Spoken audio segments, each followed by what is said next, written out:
নমস্কাৰ সকলোলৈকে মোৰ ফালৰ পৰা আৰু আমাৰ চেনেলটিৰ ফালৰ পৰা দিৱালী শুভেচ্ছা জ্ঞাপন কৰিলোঁ। আজি অলপ ভিডিঅ'টো ব্যতিক্ৰমী হ'ব। আমি পূজা চাবলৈ যাম। আমাৰ লালুকত থকা যিমানখিনি পূজা মণ্ডপ আছে আপোনালোকক চবকে দেখুৱাম, লগতে আমিও চাম। এয়া আমাৰ লগত আছে উমাকান্ত দা।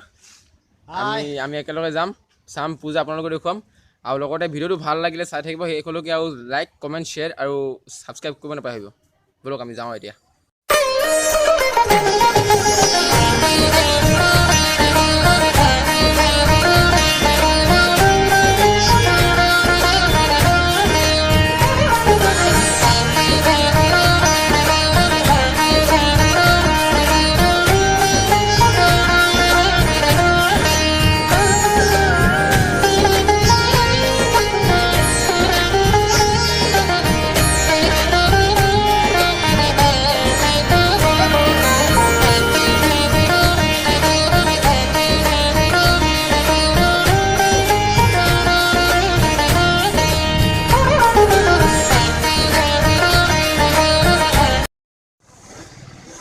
এই হেলিকপ্টাৰখন দুজন শিল্পীয়ে বনাইছে। দুজন শিল্পী আমাৰ স্থানীয় শিল্পী ইয়াৰে। আমি দিলীপ দা বুলি মাতোঁ। তেখেতৰ সম্পূৰ্ণ নামটো দিলীপ মণ্ডল আৰু সুদীপ বিশ্বাস। আমি আহক তেওঁলোকৰ কথা পাতোঁ। এই দিলীপ দা নমস্কাৰ, আৰু এয়া সুদীপ নমস্কাৰ। দুইজন শিল্পী আমাৰ লোকেল শিল্পী, আৰু দুইজনে আমাৰ খুব প্ৰিয়। এজনটো মোৰ ঘৰৰ ওচৰত আৰু এজন মোৰ অকণমান আঁতৰৰ ঘৰৰ পৰা। বনাওঁতে কিমান দিন লাগিছে আপোনালোকৰ? দাদা মোৰ বনাওঁতে মোৰ 15 দিন লাগিছে। ইয়াতে বহুত বস্তু মেটেৰিয়েলছ বহুত দৰকাৰ হৈছে আৰু বহুত কষ্টও হৈছে, আৰু বহুত বস্তু বিচাৰি পোৱা নাই, নহ'লে মই উৰাই দেখাই দিলোঁহেঁতেন। কিন্তু মই উৰাই দেখাব পৰা নাই, তাৰ মোৰ মনত মোৰ দুখ। যাৰ কাৰণে মই জেক চেক লগাই যেনেকৈ যি হ'লেবি মই কামটো কৰিছোঁ, কিন্তু মোৰ মনটো পূৰ্ণ নহ'ল। মই আগন্তুক ক'ৰবাত যদি তেনেকুৱা যদি মই পাওঁ, তেতিয়া মই উৰুৱাই দেখাবলৈ মোৰ মনৰ চেষ্টা। সেয়ে মই ৰাইজৰ আগত ধন্যবাদ, আৰু চবে মোক আশীৰ্বাদ কৰিলে মই নিশ্চয় পাৰিবলৈ মই আশা কৰিছোঁ। আশীৰ্বাদ কালিমাই কৰিব আৰু ৰাইজেও কৰিব। আৰু সঁচাকৈ আৰু কিছু আছিল বনাবলগীয়া, হয়তো তেখেতে কিছুমান টেকনিকেলৰ কাৰণে নোৱাৰিলে। ইয়াৰ পিছত যদি কোনোবাই সুবিধা দিয়ে তেনেকৈ হেলিকপ্টাৰ হয়তো উৰাই দেখাই দিব। আমি আৰু কিছু কথা জানিম। কমিটিয়ে কেনেকুৱা ধৰণৰ সহায় সহযোগিতা কৰিছে? হয়, কমিটিয়ে সহজ সহযোগিতা কৰিছে, কিন্তু দুদিন আগত আমাক চব কিছু বস্তু যোগাৰ দিছে। কিন্তু দুদিন আগত যোগাৰ দিলেতো মই বস্তুটো কমপ্লিটটো মই কৰিব নোৱাৰিম ছাৰ। কিন্তু তথাপিতো মই যিমান পাৰিছোঁ কৰিছোঁ, কিন্তু মোক 5 দিনমান আগত যদি যোগাৰ দিলে মই চব বস্তু এক্টিভিটি মই চব বস্তু আনিব পাৰিলোঁহেঁতেন। কিন্তু মই আনিব পৰা নাই। চব বস্তু কেৰিং দৰকাৰ আছিলে, কিবাকিবি চেইন কিবাকিবি দৰকাৰ আছিলে, কিন্তু মই নোৱাৰিলোঁ। মই পাংখা বনাব নোৱাৰিলোঁ। এইটো হেলিকপ্টাৰ মই এনেকুৱা পাংখা জৰিয়তে মই উৰাই দিলোঁ, মোৰ আশা আছিলে, কিন্তু মই নোৱাৰিলোঁ। ধন্যবাদ ধন্যবাদ। আৰু কিছু দৃশ্য দেখাইছোঁ। এইডাল ঢেঁকীয়ে এই হেলিকপ্টাৰখন উঠা নমা কৰিব। অকণমান টেকনিকেল ব্যৱহাৰ কৰিছে ইয়াত। এই ঢেঁকীডাল উঠা নমা কৰিলে হেলিকপ্টাৰখন ওপৰলৈ আৰু তললৈ নামিব। এনেকৈ কিছু অলপ দৃশ্য দিব, দেখাব ছাইডত। গতিকে ইয়াৰ যিটো টেকনিকেল ব্যৱহাৰ কৰিছে, পাংখা কেনেকৈ ঘূৰিছে, আৰু তাৰ মই ভিতৰৰ পৰা বাহিৰৰ পৰাও দেখাম, ভিতৰৰ পৰা দেখাম। এই ঢেঁকীডাল এতিয়া উঠাই দিয়া হৈছে। ঢেঁকীডাল হেলিকপ্টাৰ উঠি গৈছে, প্ৰায় 3 ফুটমান ওপৰলৈ উঠি গৈছে। পাংখাই ঘূৰি আছে দেখিছে।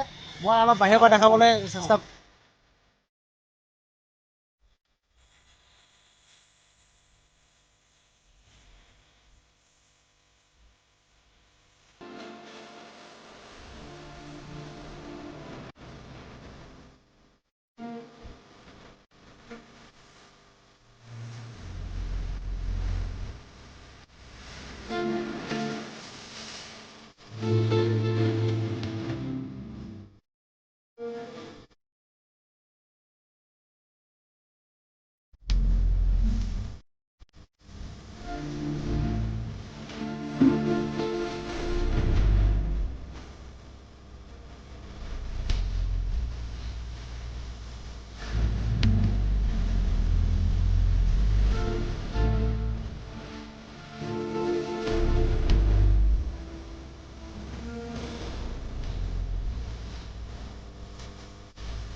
ধন্যবাদ।